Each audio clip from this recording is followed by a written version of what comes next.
तो जब हम एक कंपलसरी सब्जेक्ट की बात करेंगे तो इसकी नीड बहुत ज्यादा है।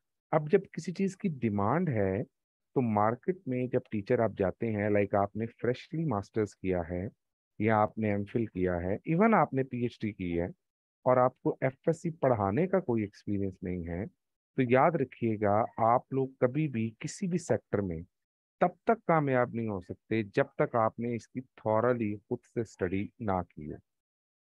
अब प्रॉब्लम ये है कि अगर तो आप किसी फसी सिस्टम का हिस्सा बनते हैं, किसी ऐसे एक लो सिस्टम का हिस्सा बनते हैं, तो वहाँ ग्रूमिंग कम होती है। मिसाल के तौर पे आप कोई एकेडमी ज्वाइन कर लेते हैं, जो एकेडमी आपसे सपोज आपको एक लेक्चर का 3,000 से 5,000 पे करती है, आपने एमफिल किया हुआ, आप एक लेक्चर का 3,000 से 5 साल लेंगे, आप 1 से 2 साल लगाएंगे उधर,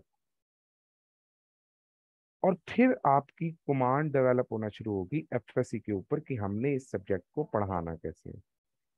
इसकी निस्बत अगर आप किसी हाई लेवल या अच्छी एकेडमी में जाना चाहते हैं, ये जो हमारे निचले एरिया के लोग हैं, मतलब जो लाहौर वगैरह के अलावा हैं, जो शहरी एरिया से बिलोंग नहीं करते, तो वहां पर ये लेक्चर पोस्ट 2,000, 1,500, 2,500 इतने इसके राउंड अबाउट देते हैं। हाई लेवल में जैसे आपके पास बड़े बड़े सिस्टम्स हैं, पंजाब कॉलेज है, आपके पास चले किप्स है, स्टार है, ये बड़े सिस्टम प्राइवेट कॉलेजेस के। इसके अलावा भी और कोई भी सुपीरियर है या कोई भी प्राइवेट सेक्टर है, तो प्राइवेट सेक्टर में आपको जॉब के लिए बहुत ज्यादा जरूरी है कि आपको एक बार इस सिस्टम से अच्छी तरह मुतारिफ होना पड़ेगा, गुजरना पड़ेगा। अब जो लोग तो किसी गवर्नमेंट स्कूल में टीचिंग कर रहे हैं, सबसे पहले मैं उनकी बात कर लेता हूँ, उनको इस बैच को ज्वाइन क्यों करना चाहिए या नहीं करना चाहिए, ये उनकी चॉइस है।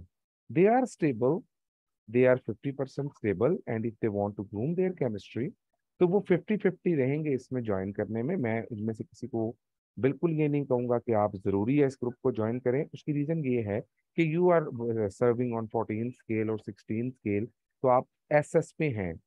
आपने कल को 17-18 स्केल पे जाना है, तो सब्जेक्ट आपको इम्प्रूव करना पड़ेगा, लेकिन वो डिग्री वाइज इंप्रूवमेंट होती है और बाकी चीजें हैं। इसका कोई एज सच, हाँ, आपको इसकी थोड़ी हेल्प पीपीएससी में होगी, केमिस्ट्री इंप्रूव होगी अच्छे लेवल पे। इसके अलावा आपको अपनी सर्विस में इसका कोई खास फायदा नहीं होगा, अनलेस कि आप एक अच्छे मैट्रिक या बहुत अच्छे टीचर होंगे, लेकिन इंटर लेवल पे आपको थोड़ा सा इसके हवाले से देखना पड़ेगा।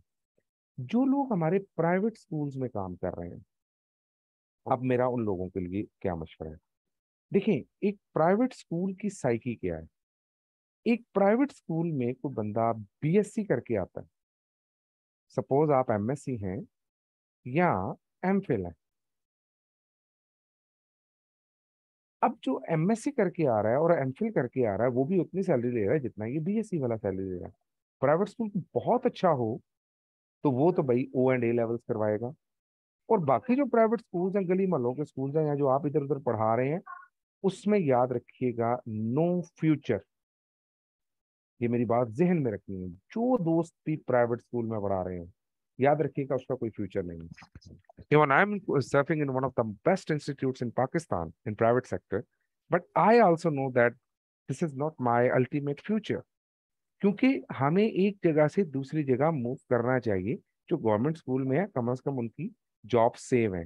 कोविड के दौर में आपने देखा कि प्राइवेट स्कूल्स वालों ने क्या हाल किया। अगर आप में से कोई पढ़ा रहा था तो आप देख सकते हैं, और आप बिल्कुल फेमिलियर होंगे कि उस दौर में टीचर्स का किस किस तरह से एहतसाल नहीं हुआ, या किस किस तरह से टीचर्स उस दौर में जलील नहीं हुआ, किस तरह स्कूल वालों ने बच्चों से फीसें ली हैं लेकिन टीचर्स को उन्होंने पे नहीं किया।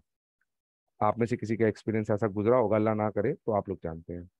इस बैच का असल मकसद है, असल टारगेट है ये लोग जो इधर इधर पढ़ा रहे हैं, जो प्राइवेट स्कूल्स के अंदर पढ़ा रहे हैं। क्योंकि प्राइवेट स्कूल में या तो आप अपना प्राइवेट स्कूल बना लें, तो या आप अपने सब्जेक्ट को इम्प्रूव करें। अब आपके लिए इनिशिएटिव लेना बहुत जरूरी है, और वो इनिशिएटिव हम आपको अपने प्लेटफॉर्म से दे रहे हैं। हमारा मकसद आपको ये इनिशिएटिव देना है। अब इस इनिशिएटिव में आपको एक चीज नजर आएगी अपने अंदर, और वो क्या है, वो है कि आप लोगों को आहिस्ता आहिस्ता थोड़ा थोड़ा आइडिया होगा कि हम लोगों ने किस तरह से अपनी एफएससी को, अपनी बाकी चीजों को ग्रूम करना है, ताकि हम किसी जगह पर इंटरव्यू देने जाएं तो कम से कम कुछ तो स्टेबिलिटी हो हमारे अंदर, हम कुछ तो चीजों को रियलाइज करें।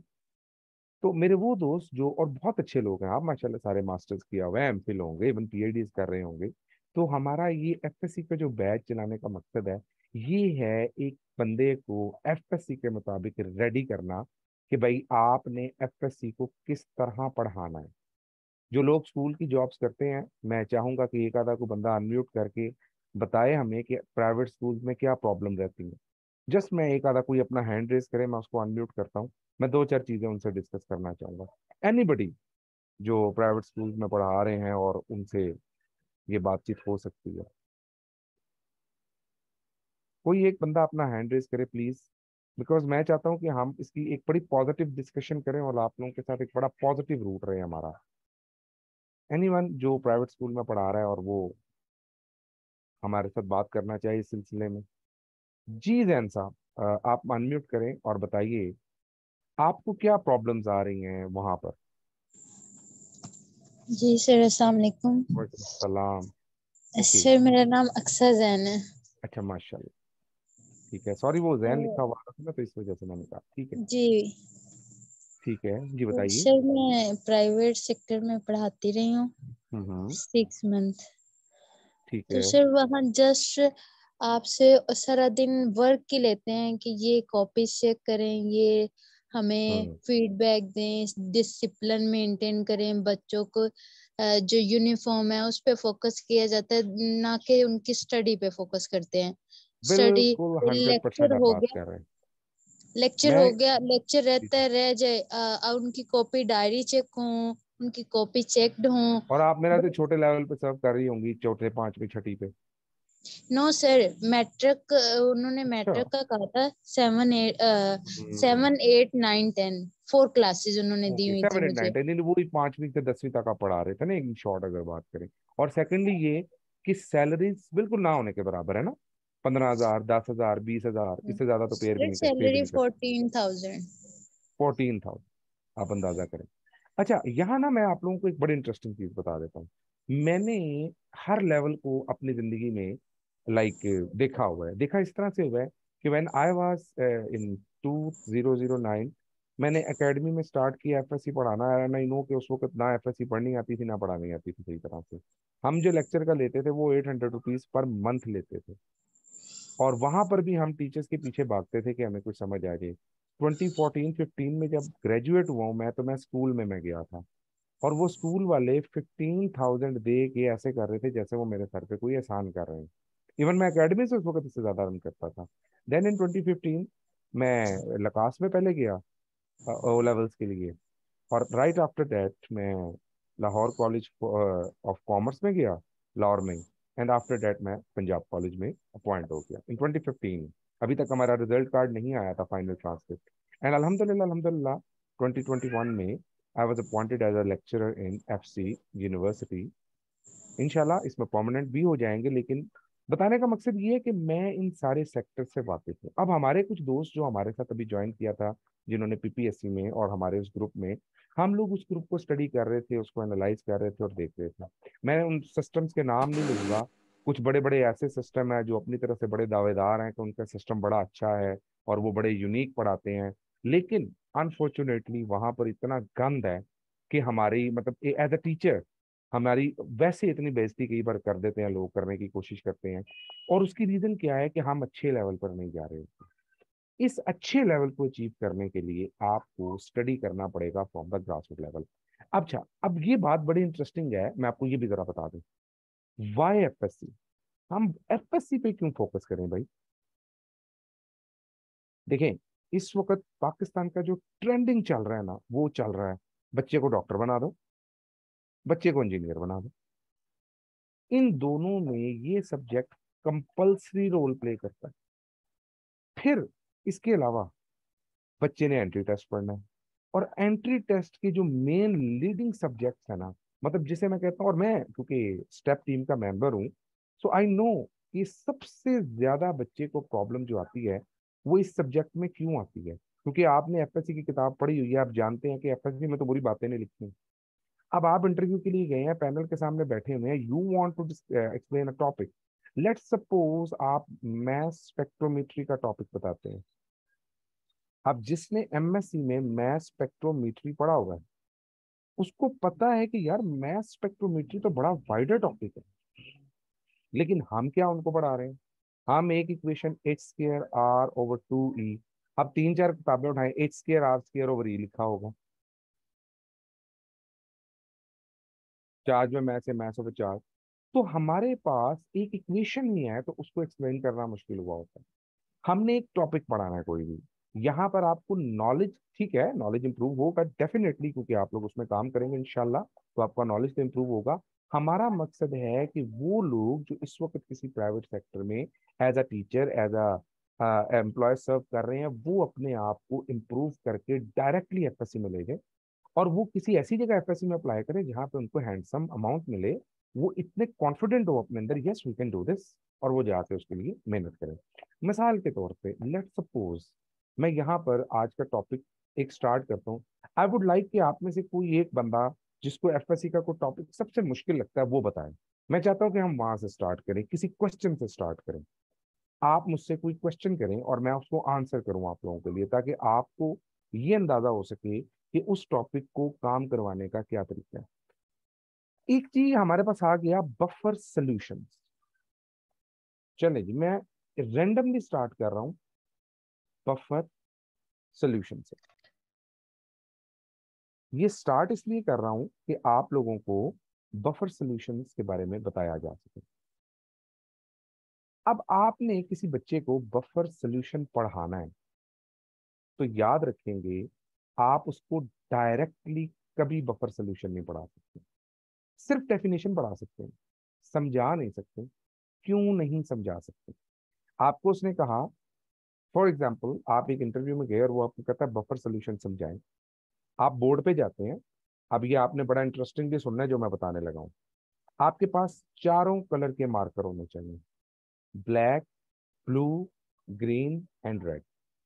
आपने सबसे पहले मेन हेडिंग बफर सोल्यूशन दी, और आपने बफर सोल्यूशन की हेडिंग देने के बाद सबसे पहले यहां पर लिखा कोर कॉन्सेप्ट्स, ब्लू मार्कर के साथ। हेडिंग हमेशा रेड के साथ, दूसरी ब्लू मार्कर के साथ। कोर कंसेप्ट्स में हमें क्या आना चाहिए? हमें ली शार्टलियर प्रिंसिपल आना चाहिए। हमें strong and weak acids and bases, इसका पूरी तरह से कॉन्सेप्ट होना चाहिए। पहली चीज ली शार्टलियर प्रिंसिपल, दूसरी चीज स्ट्रॉन्ग एसिड्स एंड बेसिस। अब आपने बोर्ड पे लिखा, और अब आपसे मैं पूछता हूं, ये फरजीन आरिफ ने पूछा बफर सोल्यूशन। जी फरजीन, आपको ये ली शार्टलेट प्रिंसिपल और strong acid and weak acid का कॉन्सेप्ट पूरी तरह से मालूम है? जी बताइए। ये टॉपिक है ना, एक मैंने रैंडमली पूछा था, ये दो चीजें आती हैं। यस या नो का आंसर करें ताकि मैं फिर इसको आगे मूव करूं। प्लीज जल्दी से आंसर करें ताकि हम इसको आगे लेके चल सके। I am making this session interesting by your question. No. अब जब आप जाएंगे तो आप बोर्ड पे लिखेंगे कि भाई ली शार्टलेट बेस और स्ट्रॉन्ग एसिड बेस का कॉन्सेप्ट अगर क्लियर नहीं है तो हम बफर सोल्यूशन नहीं समझा सकते। अगर कोई पैनल ऐसा बैठा होगा जिसमें वाकई ही समझदार लोग होंगे, वो इस एक क्वेश्चन पे शायद आपको सिलेक्ट आंसर पे सिलेक्ट कर लें। क्यों? ली शार्टलेट प्रिंसिपल क्या कहता है? इक्विलिब्रियम कांस्टेंट है के सी, जो कि प्रोडक्ट्स डिवाइडेड बाय रिएक्टेंट पे डिपेंड कर रहा है। और जो प्रोडक्ट डिवाइडेड बाय रिएक्टेंट है ये एक रेशो है। और ली शार्टलियर प्रिंसिपल कहता है कि रेशो क्या रहेगी? Ratio must be constant. Board पे कभी बड़ी बड़ी लाइनें लिखने वाला टीचर कामयाब नहीं होता। आपने व्हाइट बोर्ड को प्रोडक्टिव करना है तो आप की पॉइंट्स लिखेंगे। यूं लिखा आपने कि ली शार्टलियर प्रिंसिपल ये कहता है। अब आप एक इक्वेशन लिखें, हाइपोथेटिकल सी इक्वेशन लिखें। आप कहें कि सपोज मेरे पास ए और बी है, ये हो रहा है कन्वर्ट सी और डी में। आप यहां बताएंगे इफ ए और बी इज इंक्रीज्ड, ए और बी को बढ़ा दिया जाए तो रिएक्टेंट्स बढ़ जाएंगे, रिएक्टेंट्स विल इंक्रीज। और जब रिएक्टेंट्स इंक्रीज कर जाएंगे तो इसका क्या मतलब होगा, रिएक्टेंट्स इंक्रीज करने का मतलब है कि रेट शिफ्ट होगा प्रोडक्ट की तरफ, क्योंकि रिएक्टेंट्स की अमाउंट ज्यादा हो जाएगी, इक्विलिब्रियम मेंटेन करने के लिए ये प्रोडक्ट में जाना शुरू हो जाएगा। इफ सी और डी इज इंक्रीज्ड तो प्रोडक्ट्स बढ़ जाएंगे,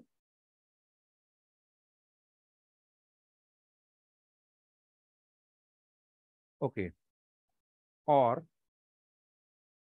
जो रेट है वो शिफ्ट हो जाएगा रिएक्टेंट्स की तरफ। इसका मतलब अगर ए और बी बढ़ जाएगा तो इसमें कॉमन आइंस बढ़ जाएंगे। तो कॉमन आइंस जब बढ़ जाएंगे तो इस इफेक्ट का नाम होता है कॉमन आइन इफेक्ट। अब हम बफर्स बनाते कैसे हैं, अब ये चीज जब आप बोर्ड पे लिखेंगे तो स्टूडेंट जिसको आप पढ़ा रहे हैं डेफिनेटली क्लास में जब आप जाएंगे तो उसको ये कॉन्सेप्ट आपने पहले बताए होंगे। जब आप डेमो दे रहे हैं तो आप लिखेंगे कि भाई ये कंसेप्ट पता होना चाहिए, le Chatelier principle, strong acid base concept. फिर आप आएंगे कॉमन आइन इफेक्ट की तरफ, ओके। अब कॉमन आइन इफेक्ट पे आने के बाद आप डिस्कस करेंगे कि कॉमन आइन में मिसाल के तौर पे मैं यहाँ पर बात करता हूँ बफर की डेफिनेशन। अब यहाँ लिखिए डेफिनेशन।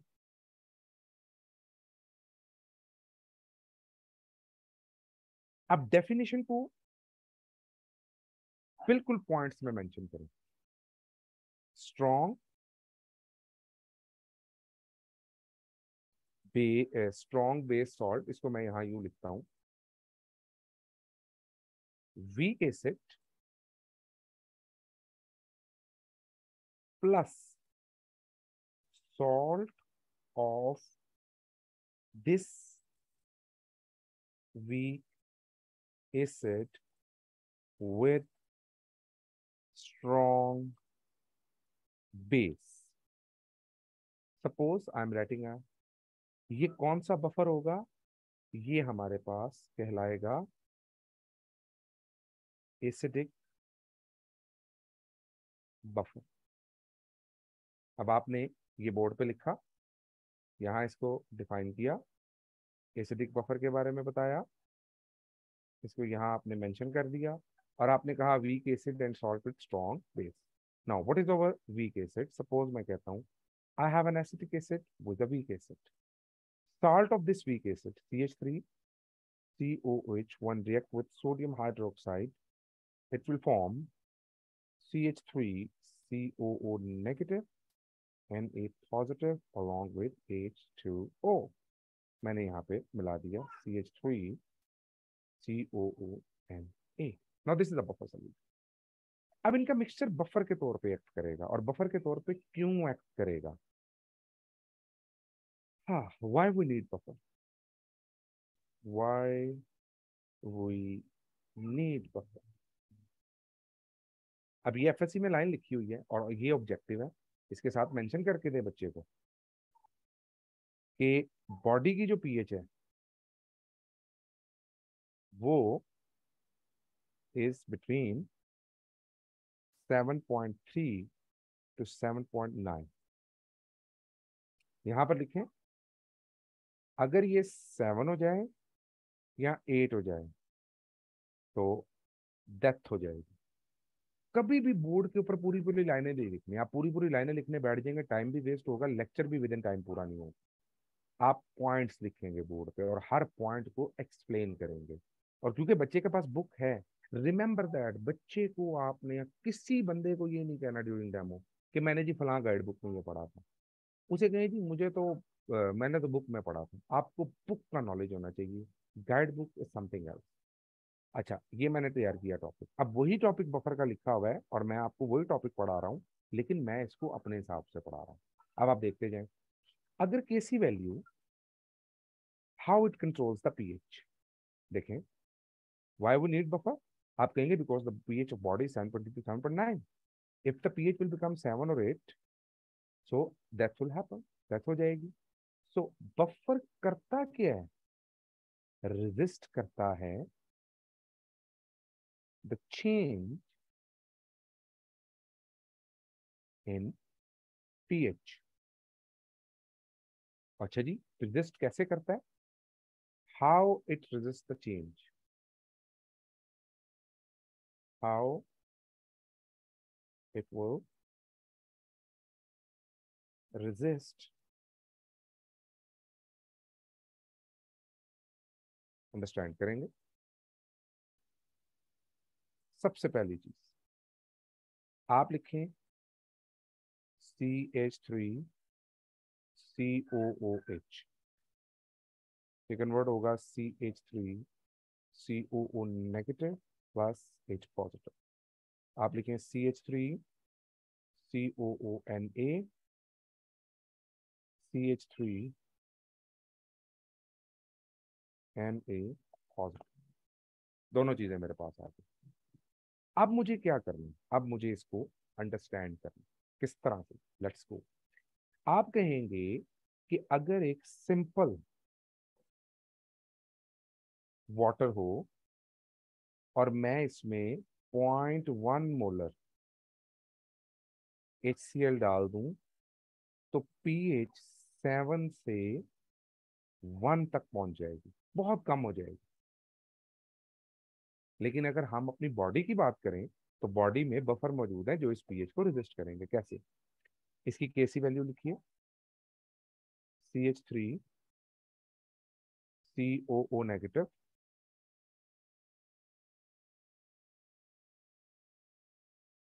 H positive, CH3COOH। और अगर इसकी केसी वैल्यू लिखें हम दूसरे की, एक इसकी हमने केसी लिख ली, एक इसकी केसी लिखते हैं। केसी, अब ये बुक में नहीं लिखा हुआ है ऐसे, CH3COO नेगेटिव, Na पॉजिटिव। ये आपको जे शर्मा की बुक है, उसमें इसका कॉन्सेप्ट मिलेगा कि किस तरह से इसको उसने डिफाइन किया, बहुत अच्छा डिफाइन किया हुआ उन्होंने। ओके, ये आ गया हमारे पास केसी। अब मैंने दोनों की केसी लिखी, अगर मैं इसमें HCl ऐड कर दूं, तो भाई जैसे ही ये सोडियम होगा, ये मिलेगा क्लोरीन से, ये तो सोल्यूशन में आयन बन गए। अब ये आ गया H पॉजिटिव आयन, जो कि वाटर के अंदर तबाही मचा सकता था, जो पीएच को चेंज कर रहा था। लेकिन यहाँ पर मौजूद क्या है, यहाँ पर एक ये एसीटेट आयन मौजूद है और दूसरी तरफ ये एसीटेट आयन मौजूद है।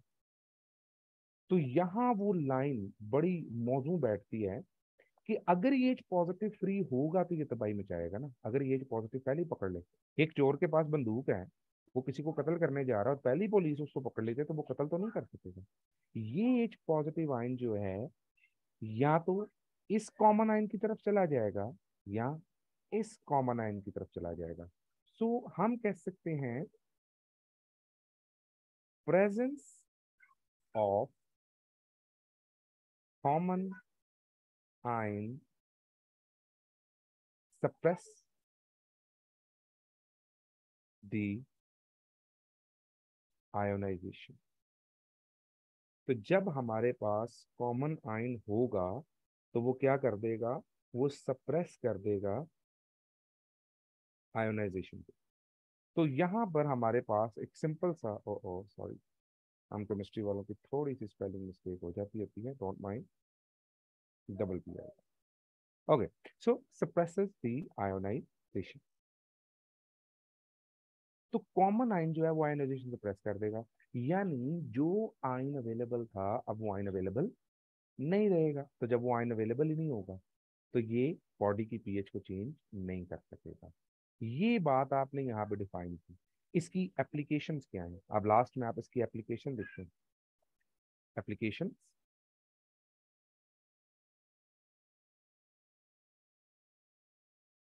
अच्छा एप्लीकेशन से पहले अगर तो आपके पास थोड़ा टाइम हो तो आप हैंडरसन इक्वेशन का जिक्र कर सकते हैं,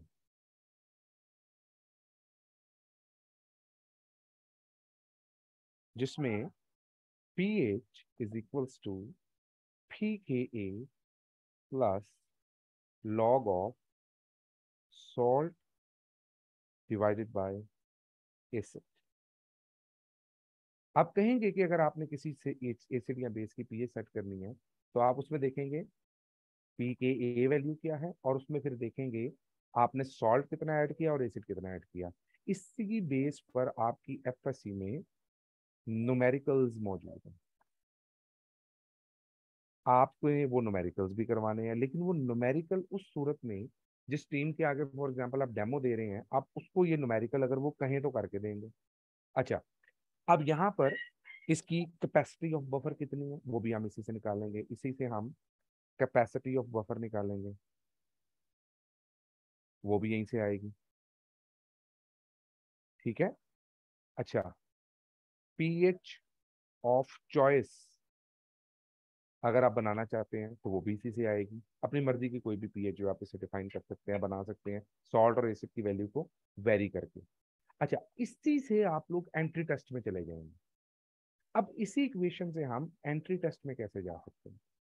आप पढ़ा रहे हैं, आप बच्चे को पढ़ाते पढ़ाते यहाँ आप डेमो दे रहे हैं, डेमो देते देते उनसे कहें भाई इसी चीज को हम लिंक कर सकते हैं एंट्री टेस्ट के साथ। अब एंट्री टेस्ट का क्वेश्चन क्या आता है इसमें से,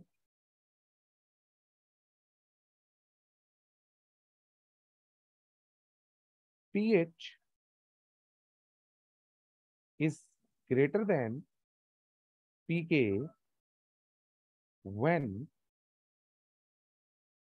salt is greater than acid,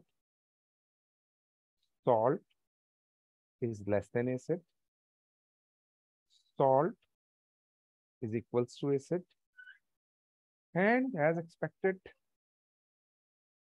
16 तारीख को इससे वास्ता पड़ने वाला है, नन ऑफ दीज। ओके, अब ये आपका एंटी टेस्ट का क्वेश्चन है। भाई पीएच पीके से ज्यादा कब होगी, जब सॉल्ट एसिड से ज्यादा होगा, जब एसिड सॉल्ट से ज्यादा होगा, जब दोनों बराबर होंगे, या नन ऑफ। अब आपने जब ये एमसीक्यूज करवाना है वहां लिखे उनको साथ में कहें भाई तो ये एमसीक्यूज है ना, salt is greater than acid, salt is less than acid, salt is equal to acid, log of one आएगा, यहाँ लॉग ऑफ वन आएगा क्योंकि सॉल्ट और एसिड कट जाएंगे ना आपस में, log of one answer zero होगा। तो इस सूरत में तो पीएच बराबर आ जाएगी पी के ए के।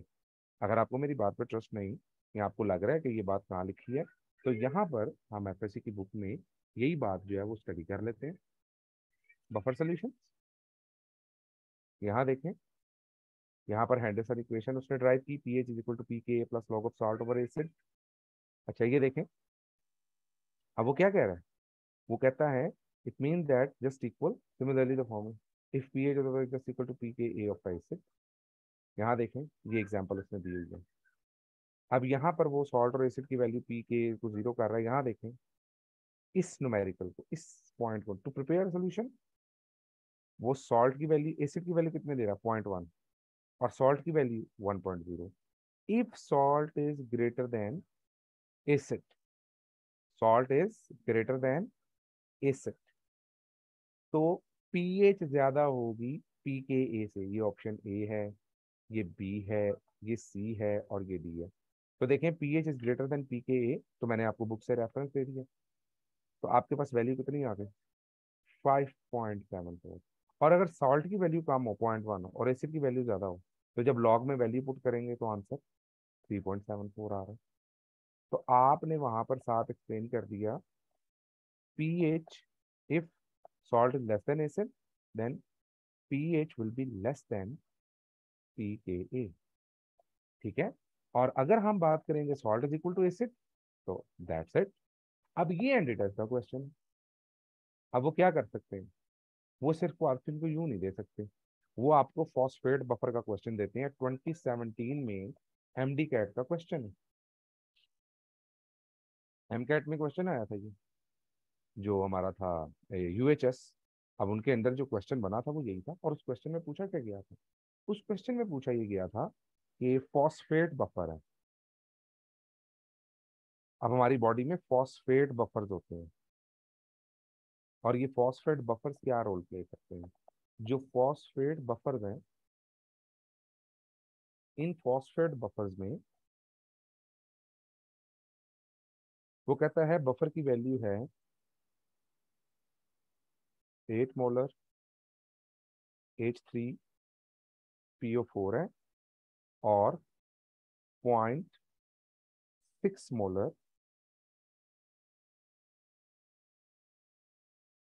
NaH2PO4, ये इसका सॉल्ट है।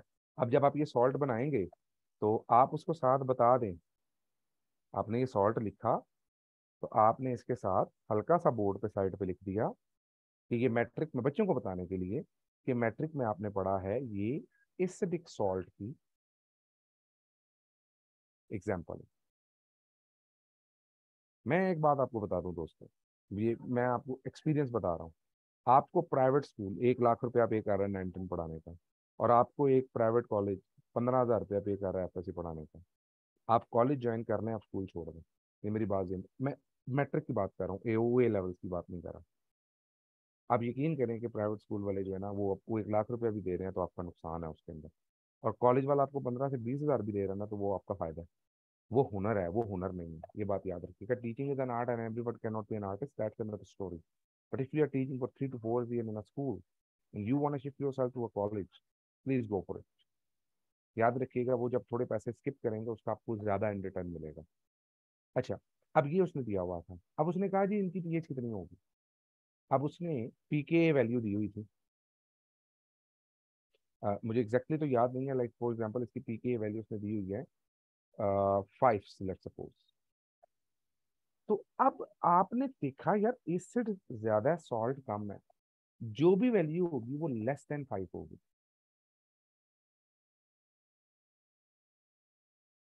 अब आपके पास वहां कैलकुलेटर तो है नहीं कि आप इसे कैलकुलेट करते फिरेंगे। तो बच्चे क्या करते हैं, हैंडरसन इक्वेशन लगाते हैं, सॉल्ट लिखते हैं, एसिड लिखते हैं, फिर वैल्यू कैलकुलेट करते हैं। उधर एक ही ऑप्शन था जिसमें 5 से कम पीएच थी, वो ऑप्शन को टिक कर दो। ये आपका एंट्री टेस्ट का एमसीक्यू है। आप उसको जब डेमो देने जा रहे हैं किसी भी सेक्टर में, आपने अपने नॉलेज को खत्म नहीं होने देना। वो आप उसे बफर टॉपिक समझाएं, वो कहे एनीथिंग एल्स, आप उसको हैंडरसन इक्वेशन समझाएं। वो कहे एनीथिंग एल्स, उसको एंटी टेस्ट के एमसीक्यूज पे ले जाएं। वो कहे एनीथिंग एल्स, इसके दूसरे एमसीक्यूज पे ले जाएं। वो कहे एनीथिंग एल्स, उसको तीसरे एमसीक्यूज पे ले जाएं। अब आप कितने एमसीक्यूज निकालेंगे, आपके पास क्या चीज है, क्या टेक्निक है कि आप एंटी टेस्ट के एमसीक्यूज निकालेंगे। तो we are here to help you. हम आपकी हेल्प कैसे करेंगे, दैट्स वेरी इंपॉर्टेंट, कि हम आपकी उस खपत को कम कैसे कर रहे हैं, यही बफर का टॉपिक है। अब जरा थोड़ा इसको, हम एक वर्ड बोलते होते हैं यूं यूं करना, तो हम इसको जरा यूं यूं करते हैं थोड़ा सा। ये हम एक एंटी टेस्ट का मैं स्टूडेंट पढ़ा रहा हूँ, और इसके लिए मैंने कुछ स्लाइड्स तैयार की हैं। और इसकी जो मैंने स्लाइड्स तैयार की हैं, उनमें मैंने ई कैट और एम कैट दोनों की स्लाइड्स तैयार की हुई हैं। मैं आपको इसकी स्लाइड दिखाता हूँ। सपोज कि मुझे उसको पढ़ाना है, आप एंटी टेस्ट के एमसीक्यूज, आपको 4-5 एमसीक्यूज अगर हर टॉपिक के हवाले से एंटी टेस्ट में याद रह जाते हैं, और वो टॉपिक आप साथ साथ उनको बता देते हैं, और वो बोर्ड पे कहता है आप उसको लिखते जाते हैं, आपका आधे घंटे का डेमो हो गया ना। आपको दुनिया का कोई बंदा छेड़ नहीं सकता। यहाँ देखिए, मेरे पास ये तकरीबन ये है जी 619 ऑलमोस्ट स्लाइड्स हैं। अभी हम इसको थोड़ा सा मैंने इम्प्रूव करना है। फॉर इंस्टेंस मैं बात करता हूँ इसकी, लेट्स से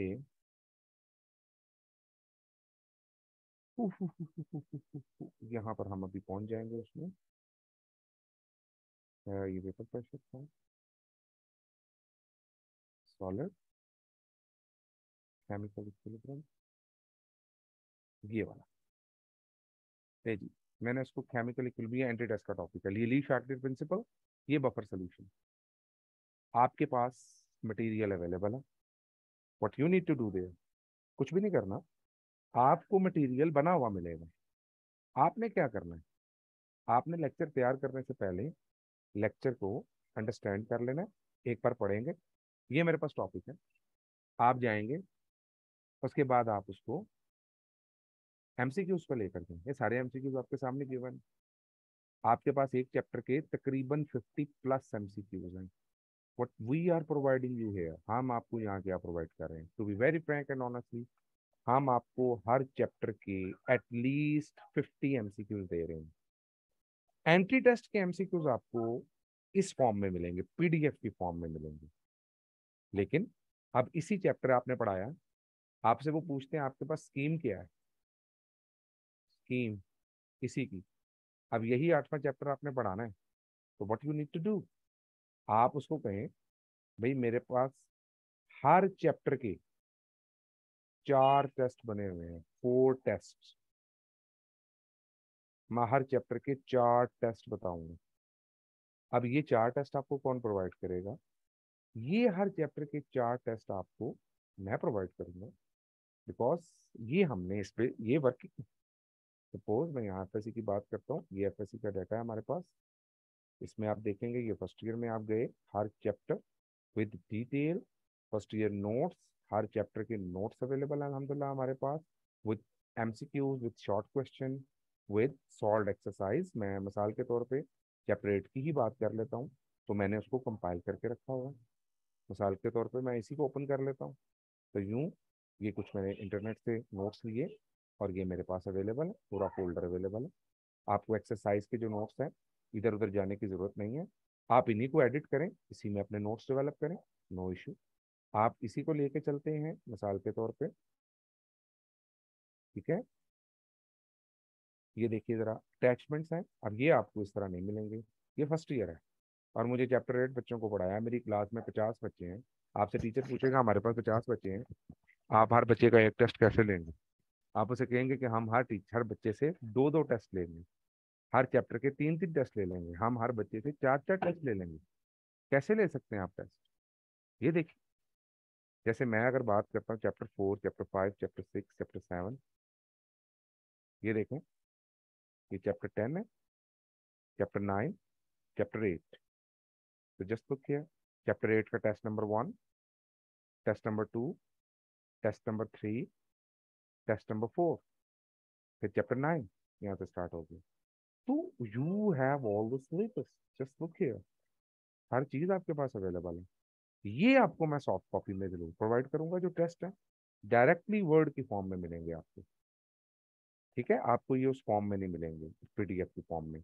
एंट्री टेस्ट का मटेरियल मैं डायरेक्टली किसी जगह का आपको नहीं दूंगा, उसकी रीजन ये है कि हर चीज का कॉपीराइट होता है, लेकिन चाहे वो किप्स के एमसीक्यूज हैं एंट्री टेस्ट की, चाहे वो मतलब XYZ किसी भी जगह के एमसीक्यूज हैं, मैं वो सारे एमसीक्यूज आपको समझाऊंगा जरूर जब हम इसको कर रहे होंगे, लेकिन डायरेक्टली उनकी भी कॉपी प्रोवाइड नहीं करूंगा। मैं कभी भी किसी को टीचर कॉपी नहीं दूंगा, मतलब ये ध्यान में रखिएगा, जैसे मेरे पास अगर किसी कॉलेज की या यूनिवर्सिटी की टीचर कॉपी है, तो नो टीचर कॉपी, क्योंकि ये उनका कॉपीराइट है और इस पे हम बाउंड है, हम आपको टीचर कॉपी नहीं दे सकते।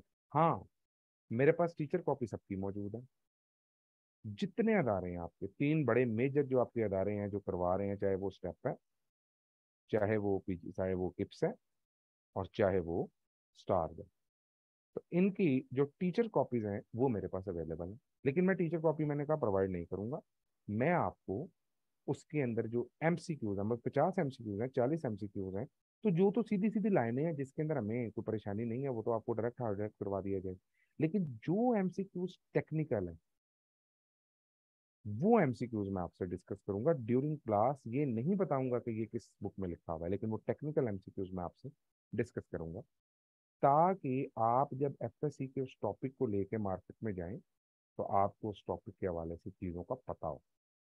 ये मैंने जस्ट एक डिमॉन्स्ट्रेशन दिया आपको कि मैं किस तरह से एफएससी के बैच को लेके चलना चाहता हूँ। डेली बेसिस पे लेक्चर होगा, 3 to 5 डेज, ये डेज कम भी हो सकते हैं, ये डेज 5 से बढ़ भी सकते हैं, डिपेंडिंग अपॉन द सिचुएशन कि मुझे कैसे कवर करना है। For instance, if you join now, if you join now, आप कल से हमारी फॉर एग्जांपल क्लास स्टार्ट हो रही है और आप उस क्लास को ज्वाइन करते हैं, तो हम आपको क्या बेनिफिट देंगे? सबसे पहले हम स्टार्ट करेंगे ऑर्गेनिक केमिस्ट्री से। जो हमारा प्रीवियस पीपीएससी का बैच चल रहा है और जो हमारे पास फर्दर आने वाले बैच है जी, क्लास टाइम जो है वो 40 मिनट्स टू 55 मिनट्स के दरमियान में होता है। इट कैन बी एक्सटेंड, मतलब मैंने क्लास स्टार्ट की 10 बजे, तो हो सकता है मैं 11:15 तक चला जाऊं। टॉपिक की डिमांड ये है। हो सकता है हम 10 बजे क्लास स्टार्ट करके 10:40 पे क्लास बंद कर दें। ठीक है जी जी, ये टाइम इसलिए था कि कुछ सारे लोग 10 बजे अवेलेबल हैं। 10 बजे से पहले सारे लोग अवेलेबल नहीं है। कोई एकेडमी में जाता है, कुछ कोई किसी जगह पे है, कोई किसी जगह पे मसरूफ है। तो ये बैच की टाइमिंग हमारी यही बनेगी। अच्छा, हम ऑर्गेनिक केमिस्ट्री से स्टार्ट करेंगे। और ऑर्गेनिक केमिस्ट्री को अगर हम फॉर एग्जांपल ऑर्गेनिक केमिस्ट्री को 15 डेज देते हैं, और मैं कहता हूँ 2 डेज पर चैप्टर, क्योंकि यहाँ पर आप लोगों को हर चीज सिर्फ समझाने की जरूरत है। यहाँ पे आपने पेपर नहीं देना, आपने अंडरस्टैंड करना है। पेपर बच्चे ने देना, रट्टा आपने कुछ नहीं लगाना, आपको याद होनी चाहिए, आपको अंडरस्टैंडिंग होनी चाहिए। कंसेप्चुअल काम करेंगे। तो पीपीएससी के अंदर जो ऑर्गेनिक केमिस्ट्री का पोर्शन आना है, कम से कम वो एफएससी वाला तो तैयार हो जाएगा उन लोगों का। और जो बैचेज हमारे करंट चल रहे हैं उनमें ऑर्गेनिक केमिस्ट्री की प्रॉब्लम भी है। तो हम कोशिश ये करेंगे कि आप लोगों को डायरेक्टली ये चीज़ें बताएं। मिसाल के तौर पे मैं, और उसका एक छोटी सी आपको हिंट देता हूँ कि ऑर्गेनिक केमिस्ट्री मेरा करवाने का इरादा कैसे है। मिसाल के तौर पे मैं आपको बताता हूँ, ऑर्गेनिक केमिस्ट्री में मैं करवाना चाहता हूँ आप लोगों को, लेट्स सपोज ऑक्सीडेशन।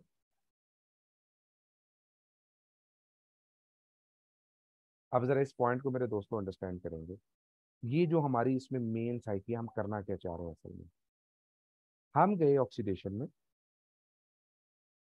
अब मैं आपको ऑक्सीडेशन पढ़ा रहा हूँ, मैं कहता हूँ यार अल्केन ऑक्सीडेशन करते हैं, अल्कीन ऑक्सीडेशन करते हैं, अल्काइंस ऑक्सीडेशन करते हैं। सपोज अब अल्केन ऑक्सीडेशन करते हैं, आपने बुक में कैटलिस्ट देखा हुआ है, आपके पास कॉपर ट्यूब लिखी हुई है। यार ये याद रखना है, अल्केन से अल्कोहल बनता है। अल्कोहल की 3 किस्में हैं, primary, secondary, tertiary. Primary alcohol दोबारा ऑक्सीडाइज होके एल्डिहाइड बनाता है। सेकेंडरी अल्कोहल कीटोन बनाता है। टर्शरी अल्कोहल रेजिस्टेंट है।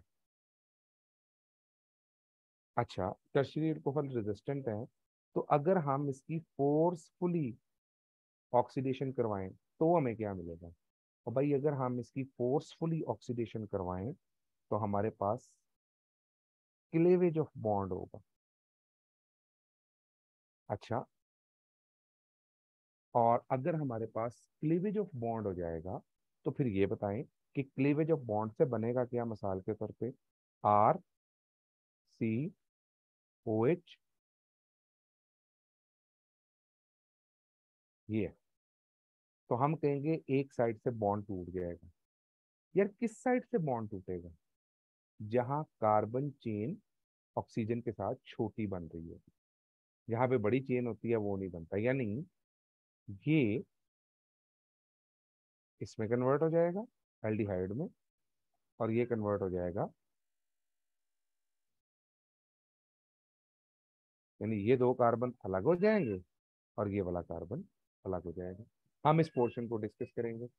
अच्छा, प्राइमरी अल्कोहल ऑक्सीडाइज होकर एल्डिहाइड बनाएंगे, और जो एल्डिहाइड है वो कन्वर्ट हो जाएंगे फिर ऑक्सीडेशन करके कार्बोक्सिलिक एसिड में। कीटोन्स ये भी रेजिस्टेंट है, ऑक्सीडेशन नहीं करते। अच्छा, अगर कीटोन्स की ऑक्सीडेशन करवाई जाए तो फिर आपके पास ये मिसाल के तौर पे कीटोन बन गए। कहाँ से कार्बन चेन टूटेगी? जहां पर लंबी चेन होगी वो ब्रेक करेगी, छोटी चेन ब्रेक नहीं करेगी। अब ये भी सारी बातें, अब ये मुझे कहाँ से पड़ी, ये सारी बुक में लिखी हुई है। मैं आपको वहां पे हल्का सा आइडिया दे के इनके कैटलिस्ट साथ लिखूंगा। अल्कीन्स अगर ऑक्सीडेशन करेंगे तो क्या बनेगा, जस्ट की डिमॉन्स्ट्रेशन के लिए बता रहा हूँ। जब हम इसको रेगुलर करेंगे तो बड़े इसको नीट एंड क्लीन तरीके से हम लिखेंगे। भाई जब ऑक्सीडेशन अल्कीन की जाती है, दो दो तरीकों से होती है। एक है कोल्ड और एक है हॉट। जब कोल्ड कंडीशन में ऑक्सीडेशन करेंगे तो हमारे पास 1,2 डायोल बनेगा। जब हॉट तरीके से करेंगे तो जहां डबल बॉन्ड है वो भाई क्लीव कर जाएगा, टूट जाएगा, और डबल बॉन्ड किस में कन्वर्ट हो जाएगा, डबल बॉन्ड इसमें कन्वर्ट हो जाएगा, कार्बोनाइल ग्रुप में। अब अगर तो ये हाइड्रोजन की बजाय एल्डिहाइड है तो ये फर्दर फिर ऑक्सीडाइज होकर कार्बोक्सिलिक एसिड में चला जाएगा। और अगर तो ये कीटोन है तो यहाँ पे रेजिस्टेंट हो जाएगी, चुप कर जाएगा। अब ये चीजें यहाँ लिखनी है। अल्काइंस है फॉर एग्जाम्पल, अब अगर मैं लिखता हूँ अल्काइंस की ऑक्सीडेशन करवानी है, तो आपने जब इसकी ऑक्सीडेशन करवाई तो आपके पास कोल्ड कंडीशन में पहले 1 2 3 4 टेट्राओल बनेगा, और फिर जब इसमें से वाटर निकलेगा, R C double bond O, C double bond O and H, और ये फिर ऑक्सीडाइज होके, अगर यहाँ एच है तो R C double bond O. अब ये चीजें आपको साथ साथ साथ साथ सारी ऑक्सीडेशन डिफाइन की। मिसाल के तौर पे आपसे कहा जाए रिडक्शन करवानी है सपोज, तो भाई रिडक्शन कौन कर रहा है, भाई मेरे पास कार्बोक्सिलिक एसिड है। अगर मैं इसकी रिडक्शन करवाता हूँ लिथियम एल्युमिनियम हाइड्राइड से, तो मेरा प्रोडक्ट बन जाएगा अल्कोहल। अल्कोहल के बाद ये रिड्यूस नहीं हो सकता। अगर तो मेरे पास सोडियम बोरोहाइड्राइड है तो ये कन्वर्ट हो जाएगा किसी चीज में नहीं, क्योंकि सोडियम बोरोहाइड्राइड कार्बोक्सिलिक एसिड को रिड्यूस नहीं करता। यही ऑब्जेक्टिव है एंटी टेस्ट का, ये बहुत इंपॉर्टेंट एंटी टेस्ट ऑब्जेक्टिव है। Which one is stronger reducing agent, lithium aluminium hydride या सोडियम बोरोहाइड्राइड। और अगर मैं यहाँ पर एक रिएक्शन लिख देता हूँ सपोज इस तरह से,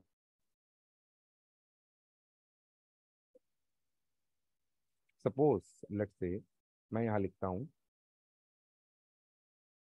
HI in the presence of red phosphorus, तो भाई ये कन्वर्ट हो जाएगा अल्केन में। तो ये स्ट्रॉन्गेस्ट होगा। अब ये सारे एंटी टेस्ट के पॉइंट हैं। इसका मैकेनिज्म क्या है, इसके मैकेनिज्म पढ़े तो एच नेगेटिव हाइड्राइड आयन है, इसका मैकेनिज्म पढ़े तो एच पॉजिटिव आयन है। हम हल्का फुल्का मैकेनिज्म में डिस्कस करेंगे। तो हम उन चीजों को डिटेल में लेकर जाएंगे जो एफएससी के हवाले से जरूरी है, और फिर हम उसको लिंक करेंगे एंटीटेस्ट से। मैं मेरा टोटल प्लान क्या है, प्लान ये है कि हम टॉपिक एफएससी का पढ़ेंगे, उसके लिए मैं डिफाइन कर लूंगा। आपका लेक्चर हो सकता है पहले से सारा प्रिपेयर्ड होगा, होपफुली। नहीं भी होगा तो हम साथ साथ कर लेंगे, that is not an issue. उसके बाद हम इस टॉपिक को पूरी तरह रेडी करके हम इसके एंटी टेस्ट के एमसीक्यूज में जाएंगे।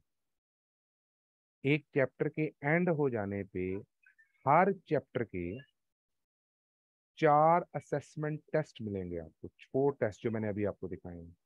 आप उन 4 टेस्टों को खुद से प्रैक्टिस करेंगे, आप इसकी एक्सरसाइज करेंगे,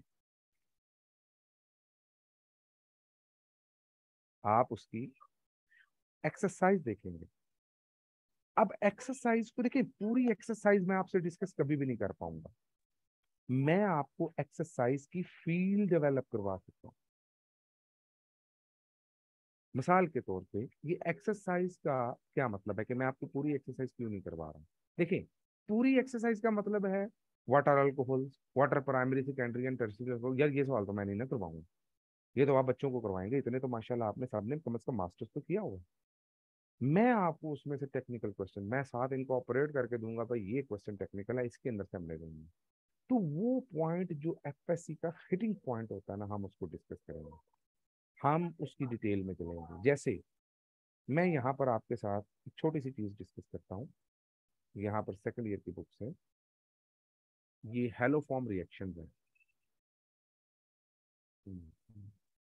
तो सॉरी, आपको थोड़ा सा शायद वो प्रॉब्लम हो, मेरी बेटी रो रही है तो बच्चे तो ऐसे ही होते हैं। अच्छा ये देखिए, ये हेलो फॉर्म रिएक्शन है, ये आयोडोफॉर्म टेस्ट लिखा होगा। अब इस एक पैराग्राफ को एक्सप्लेन करना आयोडोफॉर्म टेस्ट। आप एफएससी में जाएंगे तो आपको समझ आएगी कि एफएससी में इतना नॉलेज है कि हम सोच भी नहीं सकते। और फिर एफएससी जैसे ही हमारी वाइंड अप होगी इंशाल्लाह, इसके फौरन बाद मेरा प्लान है कि मैं बीएससी का एक बैच स्टार्ट करेंगे हम लोग, और उसमें जिनकी एफएससी की फुल तगड़ी बेसिस होंगे ना, उनको हम बीएससी और बीएस के हवाले से गाइड करेंगे। और उसमें ये होगा कि जो ये लोग 4-5 साल से किसी कॉलेज में पढ़ा रहे हैं वो डायरेक्ट 18 स्केल के लिए अप्लाई कर सकते हैं। मतलब ये है कि ये एक ना खत्म होने वाला चीज है। आपको बहुत इकोनॉमिकल प्राइस में हम ये चीज ऑफर कर रहे हैं, मैं आपको ऑनेस्टली बता रहा हूँ। ये आप ये समझ लें कि आप एफएससी का नॉलेज नहीं ले रहे, आप हुनर ले रहे हैं। ये काम सीख रहे हैं आप लोग कि यार असल में ये काम करना कैसे है। मैं इस आयोडोफॉर्म टेस्ट की बात करता हूँ। हेलोफॉर्म रिएक्शन क्या है? कोई भी ऑर्गेनिक कंपाउंड है, आपने उसको मिलाया आयोडीन के साथ। एक बहुत बड़े अदारे में मेरी सिलेक्शन हुई थी, मैं गया नहीं था उधर, वो इस क्वेश्चन की बेस पर हुई थी। Iodine in the presence of sodium hydroxide या सोडियम कार्बोनेट, दोनों बेसिस हैं। अगर सोडियम कार्बोनेट है तो हीट करना पड़ेगा, क्योंकि प्रैक्टिकल में सोडियम कार्बोनेट के साथ लिखा होगा और बुक में सोडियम हाइड्रोक्साइड के साथ लिखा होगा।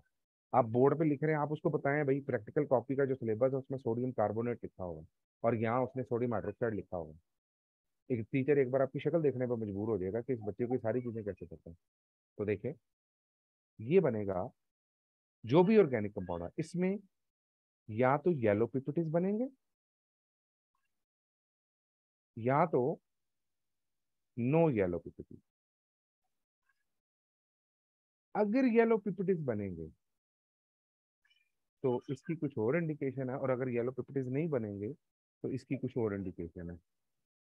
वाई ही दिखाओ मेरा बेटा, इधर आ जाओ, इधर आ जाओ, इधर आ जाओ, चलो इधर आ जाओ। बस बस बस बस बस बस बस बस बस। अच्छा, चलो आप भी लैक्टेशन। तो एक में येलो पिप्टिस बनेंगे। सॉरी जी, ये बेटी मेरी रो रही थी और मैं उसको रोता हुआ देख नहीं सकता था। तो नो येलो पिप्टिस, और सॉरी, ये मैंने बना दी। अब येलो पिप्टिस और नो येलो पिप्टिस जो है उसका आपने जरा फर्क देखना है कि येलो पिप्टिस बन रहे हैं टेस्ट ट्यूब के बॉटम पे, और दूसरे में येलो पिप्टिस नहीं बन रहे टेस्ट ट्यूब की बॉटम पे। इसको जरा अंडरस्टैंड करना है कि ये कैसे बनते हैं। देखें, वो कहते हैं haloform reaction using iodine and aqueous sodium hydroxide is called iodoform test. वो कहते हैं in result it's formation of water insoluble iodoform. Iodoform का फार्मूला क्या है? CH3, which is yellow solid. ये जो येलो सॉलिड बन रहा है ये CH3। Haloform test is used to determine methyl ketone and other ketone. Suppose एक कीटोन है मेरे पास ये वाला,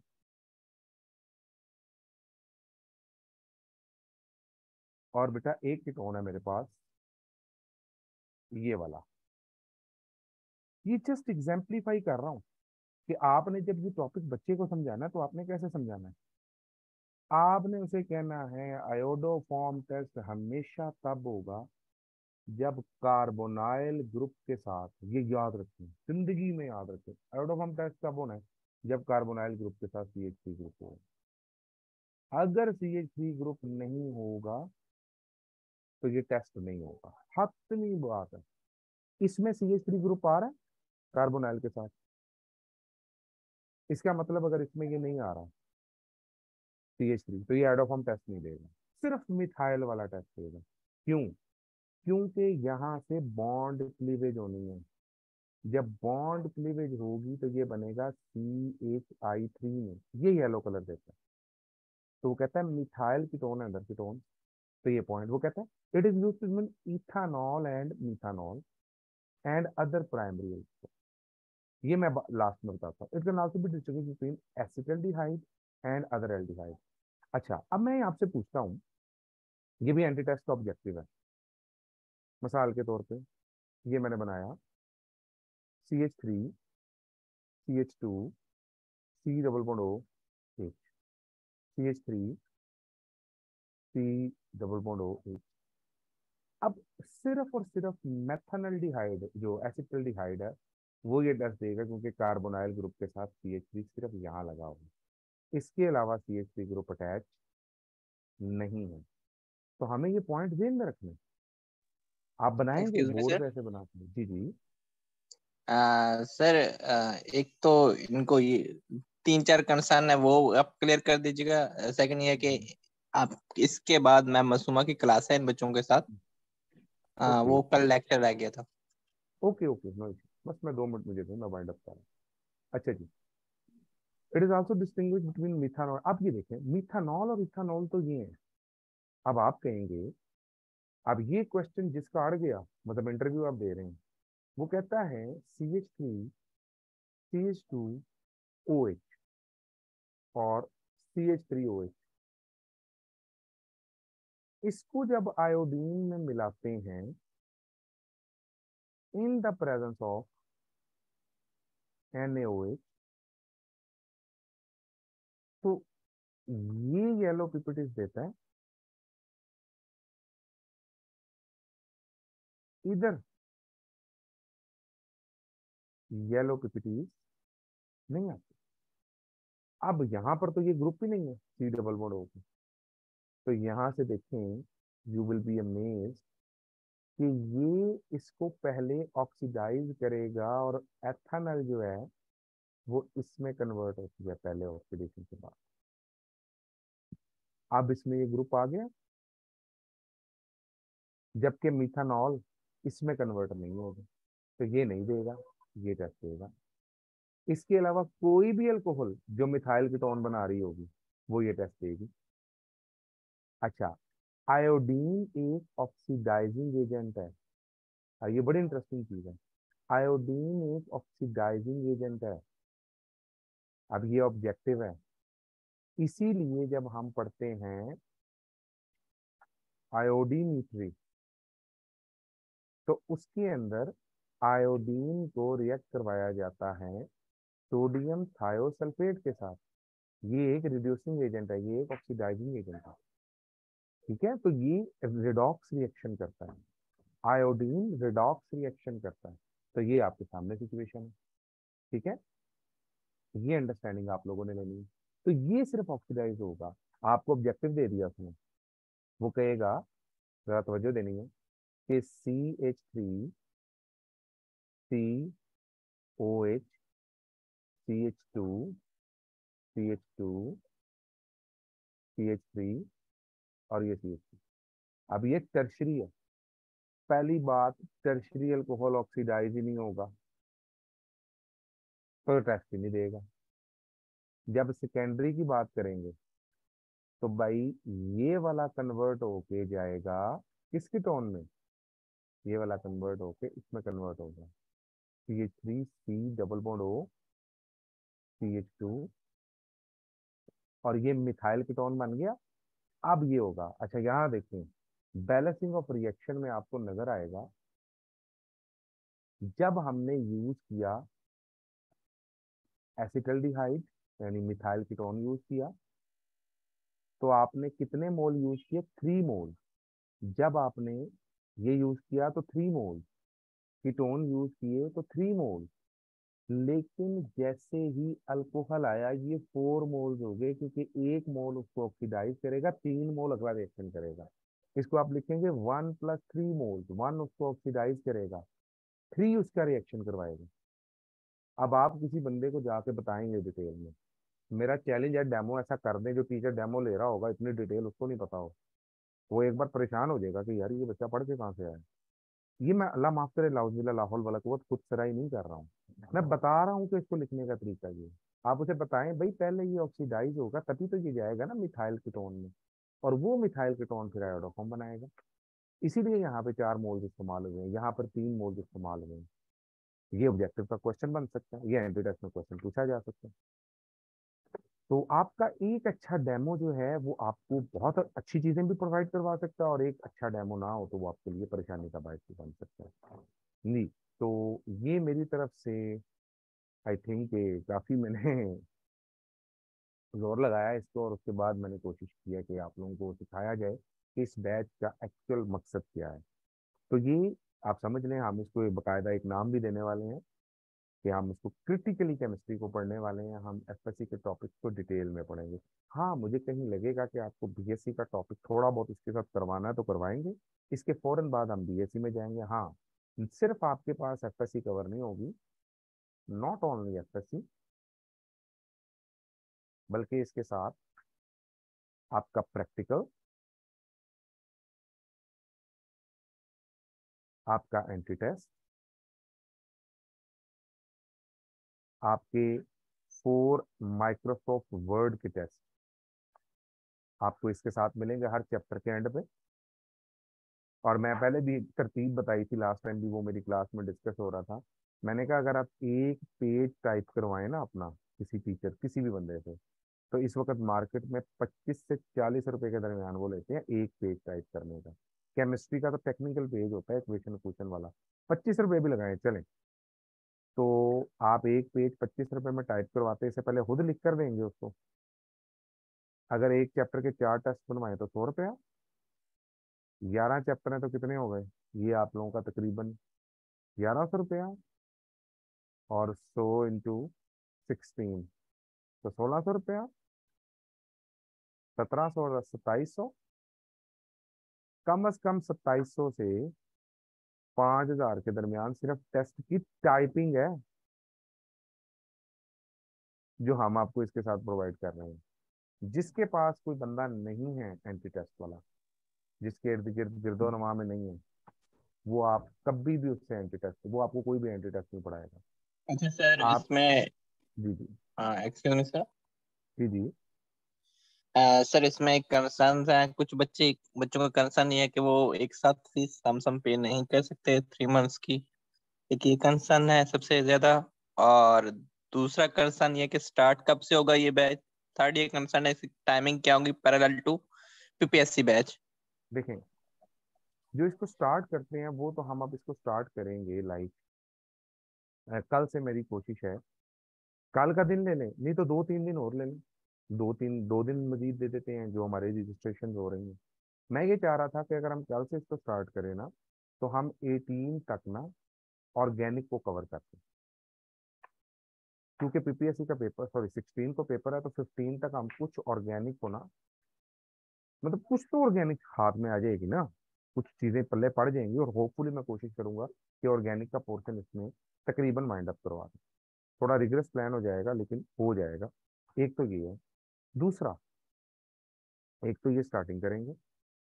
सेकेंडली जो हमारे पास इसका बड़ा मजेदार काम है वो ये है कि इसकी टाइमिंग मैंने बताया 10 से लेकर तो 11 बजे के दरमियान में, लाइक 10:15 से 10:15 टू 11 हो सकती है। यानी ये बस आप ये समझ लेना कि आप 9:50 पर अपने आप को रेडी कर लें। वो सिर्फ ये ना, जो जल्द या देर होती है, कई बार होता है कि 9:15 बजे लाइट जाती है और वो 10:15 बजे आती है। अब हफ्ते के 7 दिन ऐसा नहीं हो रहा होता। ठीक है। हाँ, पीपीएससी की जो क्लास है उसको 11 से ऑनवर्ड हो सकता है हम 12 तक ले जाएं।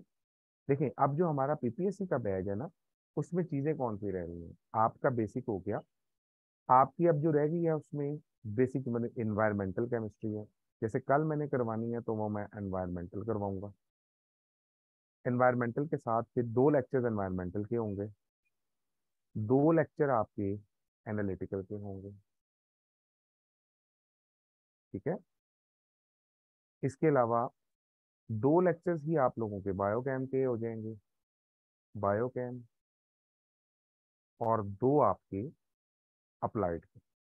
लेकिन मैं आपको बता दूं कि बायोकेम की कोई एक्सटेंसिव डिटेल्स में हम जाने नहीं वाले।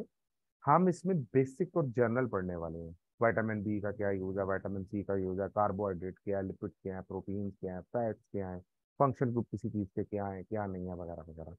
इसके अलावा मतलब इसके साथ जो हमारी अप्लाइड है बायोकेम एनवायरमेंटल, तो ये 8 लेक्चर्स बनते हैं। तो इसका मतलब ये है कि 10th तक आपका ये सारा जो काम है ना, जो हमारा पीपीएससी वाले चल रहे हैं, वो कंप्लीट हो जाएगा। But we will not leave you, honestly speaking, मैं आपको लीव नहीं करूंगा। आपको पता है कि अभी भी हम अल्हम्दुलिल्लाह अल्हम्दुलिल्लाह मॉर्निंग में एक सेशन कर रहे हैं, और मेरी पूरी कोशिश होगी कि ये एक सेशन जो है, आप पता है ये आपको बिल्कुल फ्री ऑफ कॉस्ट है, इसकी कोई एक्स्ट्रा चार्जेस नहीं है बिल्कुल आपको। और आपको पता है कि आपको इस टाइम पर मेरा चैलेंज है, आप जाएं मार्केट में, इस टाइम जो 15 दिन सेशन पढ़ा रहे हैं, आप उनकी फीस का पूछो। ये वन सेशन फ्री आपको मिल रहा है। इसमें आपको पता है पहली क्लास हमारी 1 घंटा 30 मिनट की थी एक दिन, लेकिन मेरी कोशिश है कि ये 40 मिनट से ज्यादा का मैं ना लेके जाऊँ, बिकॉज सुबह के टाइम लोग कम होते हैं। हम उसमें आपके टू द पॉइंट नोट्स बनवा रहे हैं, टू द पॉइंट, सिर्फ वही चीज जो इस शॉर्ट पीरियड ऑफ टाइम में आपने तैयार करनी है, बस। कि आप बस वही चीज पकड़ें, उसको डेली बेस पे तैयार करते जाएं और अल्लाह का नाम लेके पीपीएससी में चले जाएं। रेस्ट इज अल्लाह सुब्हाना व तआला, वो आपकी और हमारे लिए क्या लिखते हैं, वो अल्लाह ताला की मर्जी है। ये आपका 15 डेज तक, ये तकरीबन 7 डेज में मैंने आपको फिजिकल वाइंड अप करवानी है, और 5 डेज में ऑर्गेनिक। इनऑर्गेनिक अभी रिसेंटली हम लोगों ने खत्म किया, उसकी पूरी बुकलेट मैंने भेज दी आप लोगों को। इसके अलावा जो एनालिटिकल अप्लाइड और बायोकाम है, तो हम वो साथ साथ पढ़ते रहेंगे। मेरी कोशिश है कि इसके बाद जर्नल जो एमसीक्यूज है, मैंने आपको लास्ट लेक्चर में भी जर्नल एमसीक्यूज दिए थे, तो जनरल एमसीक्यूज जो हैं वो भी मैंने आपको दिए थे जी। किसी का कोई क्वेश्चन है तो प्लीज पूछें।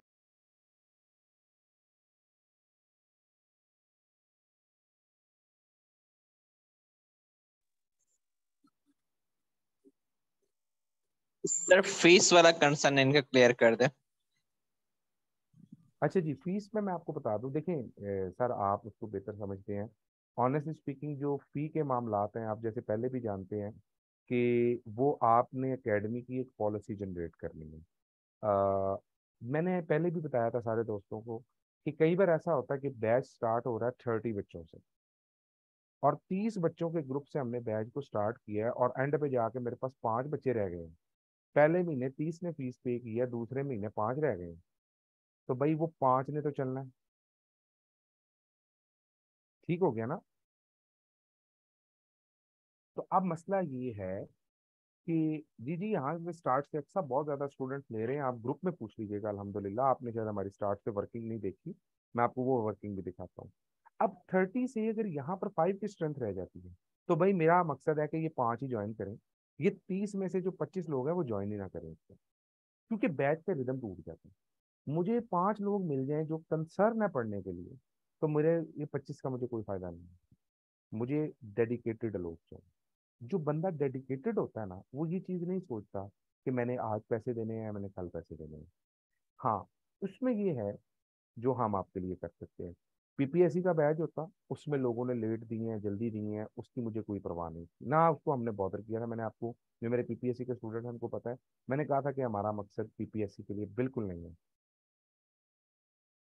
हमारे पास क्या चीज थी, अल्हम्दुलिल्लाह इस बैच में चाहे 2 बच्चे होते पीपीएससी में, मैंने पढ़ाने थे, ये बैच तो मैंने करना ही करना था। अब जो एफएससी वाला बैच है, हमारे पास कंसर्न है, मिसाल के तौर पे मेरे पास एटलीस्ट 25 बच्चे आते हैं, और फिर एक लमसम अमाउंट हमारी कुछ बनती है, तो हम एक लेक्चर स्टार्ट करेंगे ना। अगर वो चीज़ें नहीं बन पाती, मतलब मुझे नुकसान हो जाता है, मैं मतलब 10,000 रुपये के ऊपर लेक्चर के लिए बाउंड हो जाता हूँ। मेरे पास 5 स्टूडेंट रह जाते हैं, सपोज 10,000 रुपये मैं लेक्चर पे बाउंड हो जाता हूँ, और मैं उस 1 घंटे में अगर ए लेवल्स का लेक्चर पढ़ाऊँ और मैं 50,000 रुपये या 40,000 ले लेता हूँ, तो मुझे बताएं कि इस कंसर्न इसका कौन जिम्मेदार होगा। ये मैं प्रोफेशनली बातें कर रहा हूँ। तो मसला ये है कि हम ये चाहते हैं कि हमारे पास डेडिकेटेड लोग हैं। कई लोग चस्का पार्टी होते हैं, वो पहले कुछ थोड़ी से पैसे दे के वो देखते हैं कि यार हमें क्या मिल रहा है। अगर उनको लगे, तो वो कई बार ऐसा होता है कि ज्वाइन नहीं करते, अच्छा तुम मुझे लिंक भेज देना, अच्छा तुम मुझे ये कर देना, अच्छा तुम मुझे वो कर देना। तो भाई इसमें प्रॉब्लम है एक और चीज, हर बच्चा जो है ना, अगर वो रिकॉर्डिंग के पीछे पड़ जाएगा ना, तो उसका नुकसान होगा। लाइव लेक्चर का जो मजा वो रिकॉर्डिंग में कभी भी नहीं आता। सिर्फ क्या है कि मजबूरी के तहत रिकॉर्डिंग आपको मिल जाएगी, वो सर आपसे डील कर रहे हैं, वो कर लेंगे। तो भाई मेरी आप सबको बरादराना राय यही है, अगर आपने इसको स्टार्ट करना है, एकेडमिक पॉलिसी जनरेट कर लेगी, मैं सर से डिस्कस कर लूंगा। इसमें ये हम कर सकते हैं कि आप तकरीबन 60% पहले पे करें फर्स्ट मंथ में, और 40% नेक्स्ट मंथ में पे करते हैं। लेकिन ये मतलब हम 33% पहले महीने ले लें, 33% दूसरे महीने ले लें, 33 तीसरे, ऐसा नहीं होगा। जो पीपीएससी वाले पुराने बच्चे पढ़ रहे हैं उनको पता है कि कोई बच्चा भी ये नहीं कह सकता कि यार हमारा कोई नुकसान हो। उन्होंने दो लफ्ज अल्हम्दुलिल्लाह हमारे पास सीखे ही हैं, ये नहीं है कि उन्होंने लफ्ज सीखे नहीं। हमारी कोशिश यही है कि आप लोगों के लिए, हाँ ये वाली पॉलिसी जो है ना, सॉरी ये हम नहीं कर सकेंगे। जो सर के साथ भी मेरी बात हुई थी, क्यों सर ऐसे ही है, हम इस पॉलिसी पे चल सकते हैं। जी काशिफ साहब। जी सर, दैट्स इट। अगर किसी बच्चे ने ज्वाइन करना है तो वो व्हाट्सएप पर कांटेक्ट कर सकता है 0305 7900 524 पर। फर्दर डिटेल्स के लिए फीस स्ट्रक्चर, ड्यूरेशन 3 मंथ्स है इसका। ये 4 भी हो सकता है, 2.5 भी हो सकता है, लेकिन पूरी ओवरऑल केमिस्ट्री जो एफएससी की है वो सर आपको कवर करवाएंगे। ये पूरी आप एफएससी के समझ लें कि आप इतने पे कर रहे हैं, और आप किसी भी टीचर से प्राइवेट भी पढ़ेंगे ना 3 महीने, तो एक टीचर आपसे एटलीस्ट 1 महीने का, अच्छा टीचर जो होता है ना, वो 25,000 रुपया चार्ज करता है। हमारे एक दो दोस्त हैं, बड़े काबिल लोग हैं, जो बड़े गवर्नमेंट कॉलेजेस के प्रोफेसर लोग हैं और बाकी। तो मेरी एक टीचर से डिस्कशन होती, तो ही सेड कि भाई आप अगर कोई ऐसा बैच चला रहे हैं तो आप 20-25 हज़ार फीस रखे, 5 बच्चे भी आएंगे तो आपका काम हो जाएगा। लेकिन यहाँ हमारा मकसद सिर्फ अर्निंग नहीं, from my point of view.